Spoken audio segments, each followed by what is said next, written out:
تھا ہماری جو سیکورٹی فورسز ہیں انہوں نے یہ بھی کہا جی کہ نیٹو کا اسلحہ بھی یہاں سے برآمد ہوا ہے یہاں سوات میں جو آپریشن اس وقت ہو رہا ہے. باہر کی جتنی بھی طاقتیں ہیں انڈیا اس میں انوالو ہے. کہا جاتا ہے کہ ان کی کونسلیٹس ہیں پاکستان کی بارڈر کے ساتھ مختلف جو افغانستان کے شہر ہیں.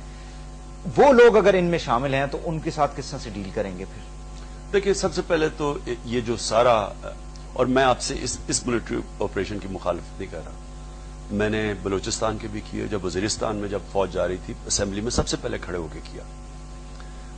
اب آپ دیکھیں کہ ہم نے کیا اپنے آپ سے. ایک مہذب معاشرہ ہمیشہ انکوائریز کرتا ہے ہر ایک چیز پہ.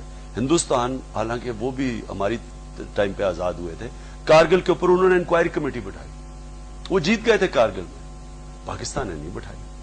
دیکھیں ہم اگر جائزہ لے لیتے نا وزیرستان میں جب ہم نے فوج بھیجی اس کا کیا نقصانات ہوئے اور ہم نے اپنے دشمنوں کو کتنا فائدہ کرایا، ہم پھر باقی آپریشنز نہ کرتے.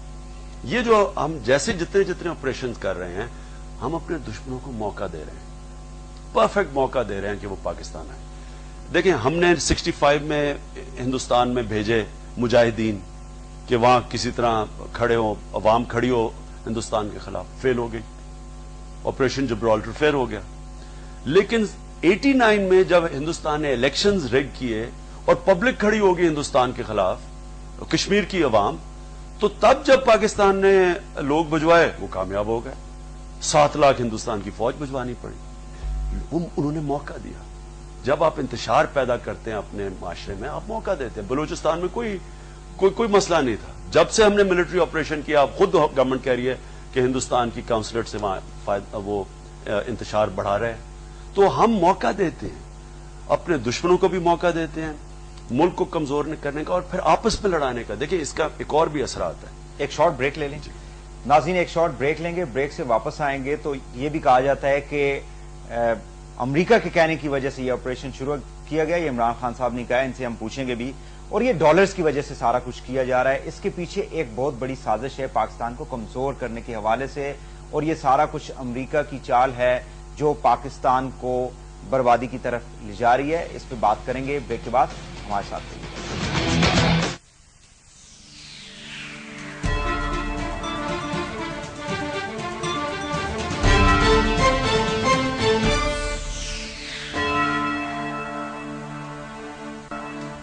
ترجمان پاک فوج کے مطابق 24 گھنٹوں کے دوران 27 شدت پسندوں کو ہلاک جبکہ 22 کو گرفتار کر لیا گیا. کارروائی میں ایک اہلکار شہید اور 9 زخمی ہوئے. ترکی نے پاکستان کو یقین دلایا ہے کہ وہ افغانستان سے پاکستانی طالبان کو ملنے والے ہتھیاروں کا معاملہ نیٹو کے فورم پر اٹھائے گا. میاں نواز شریف کی طیارہ سازش کیس میں معافی سے متعلق دستاویزات سپریم کورٹ میں پیش کر دی گئیں. ایڈوکیٹ جنرل سندھ کا کہنا ہے کہ وہ الیکشن لڑنے کے اہل نہیں. صدر زرداری نے کراچی میں ٹارگٹ کلنگ روکنے کے لیے صوبائی حکومت کو مؤثر اقدامات کی ہدایت کر دی. وزیراعظم کی زیر صدارت اجلاس آج ہو رہا ہے. اور 2020 ورلڈ کپ میں آج پاکستان کا مقابلہ ہالینڈ سے ہوگا.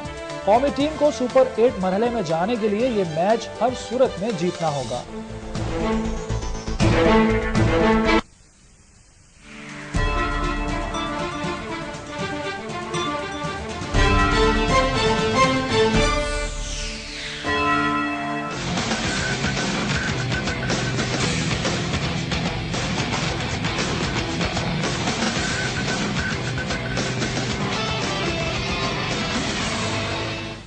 پروگرام میں ایک بار پھر خوش آمدید کہتے ہیں ناظرین. عمران خان صاحب چیئرمین تحریک انصاف ان سے بات ہو رہی ہے. خان صاحب آپ کہتے ہیں جی کہ سارا کچھ امریکہ کے کہنے کے اوپر ہم کر رہے ہیں، ڈالرز کے لیے ہم کر رہے ہیں، لیکن کل آپ سیمینار میں آپ نے کہا جی کہ اوباما ایک اچھا شخص ہے اور اس کے پاس کوئی ڈیلیگیشن وہاں پہ امریکہ میں تھنک ٹینکس کے پاس بھیجنا چاہیے اور ان سے نیگوشیٹ کرنا چاہیے.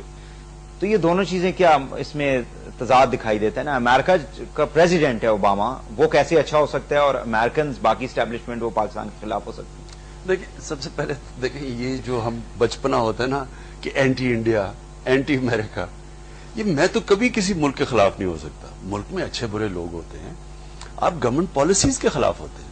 مثلا میں میں مشرف کی پالیسیز کے خلاف تھا, میں زرداری کے, یہ میں اینٹی پاکستان تو نہیں ہوں. مشرف کی پالیسیز کے پیپلز پارٹی والوں کو کہنا ہے کہ ایک زمانے میں آپ ان کو سپورٹ بھی کرتے تھے. مشرف کی پالیسیز نہیں سپورٹ کی, میں آپ کو عرض کروں, وہ بیچاروں کو اور کچھ ملتا نہیں ہے نا, آپ کیا کریں. نہیں, وہ جس وقت جس وقت ان کی ریفرینڈم کے لیے آپ جا کے مطلب ان کے لیے ووٹ مانگتے تھے, سپورٹ کی تھی آپ نے, تو دیٹ واز اے ٹائم نا, اس کو تو آپ مانے نا, اس کو آپ ڈینائی تو نہ کریں. میں نے ٹی وی پہ جا کے کہا کہ میں نے ایک غلطی کیا سیاست میں اور وہ ریفرینڈم میں اس کو سپورٹ کی, ٹی وی پہ جا کے کہا. لیکن اصل میں مشرف نے ایک جو ہمارے سے جو اصل دھوکہ دیا, اس نے کہا میں شیم ڈیموکریسی ختم کر کے حقیقی لے کے آؤں گا, تو اس کو سپورٹ کیا. اور پھر جیسے ہی دیکھا, حالانکہ ہمیں فائدہ ہونا تھا, اس کے ساتھ رہ کے فائدہ, باقی ساری جنرل احتشام ضمیر سے کبھی پوچھیں, آئی ایس آئی کے ہیڈ تھے, وہ الیکشن ساری انہوں نے کنٹرول کی تھی, واحد پارٹی تھی جس کو دعوت تھی جو ان کے ساتھ نہیں گئی, باقی ساری پارٹیز گئی. اچھا اب آ جائیں اس کے اوپر کہ میں یہ کہنا کہ میں اینٹی امریکن ہوں, یہ بالکل غلط ہے. میں امریکہ کی پالیسیز کے خلاف ہوں, اور میں خاص طور پہ جارج بش کی پالیسیز کے خلاف تھا, کیونکہ وہ اس نے جتنا خون کیا بے قصور لوگوں کا, خاص طور پہ مسلمان دنیا میں کسی نے نہیں کیا. اب جو افغانستان کی یہ جو اس نے جب سے انہوں نے فوج بھیجی, اور پھر پاکستان نے جس طرح اور جنرل مشرف نے اس کی مدد کی, میں صرف ایک سی آئی اے کا جو ہیڈ تھا, القاعدہ کا جو ہیڈ تھا, القاعدہ سیل کا, مائیکل شور, جس نے کتاب بھی لکھی ہے امپیریل ہیوبرس, وہ واشنگٹن پوسٹ پہ یا ٹائمز میں آرٹیکل لکھتا ہے اور اپنی گورنمنٹ کو کہتا ہے کہ مشرف سے اتنے زیادہ گندے, اب اپنے امریکہ کے گندے کام نہ کرواؤ کہ پاکستانی عوام اس کو نہ ہٹا دے. کہتا اس نے پاکستان کے نیشنل انٹرسٹ کے خلاف ہماری مدد کی ہے, افغانستان میں پرو انڈیا حکومت لے کے آیا, پرو پاکستان حکومت کو ہٹا کے پرو, اور وزیرستان میں فوج بھیج کے اپنی فوج اور اپنے قبائلیوں کو لڑا دیا ہماری خاطر, پاکستان کے انٹرسٹ کے خلاف. یہ وہ لکھ رہا ہے. اب اگر امریکہ نے امریکن پالیسی سے آج ہمیں نقصان ہو رہا ہے, تو اس میں ہماری لیڈرشپ کا بھی بہت بڑا ہاتھ ہے. اب آپ نے میرے سے پوچھا کہ یہ کیا, یہ پالیسیز, یہ جو آگے یہ امریکن پالیسیز ہالبروک جو ہے وہ ٹھیک آدمی نہیں ہے, لیکن اوباما ٹھیک آدمی نہیں. دیکھیں یہ تو بش کی پالیسیز کا تسلسل ہے نا.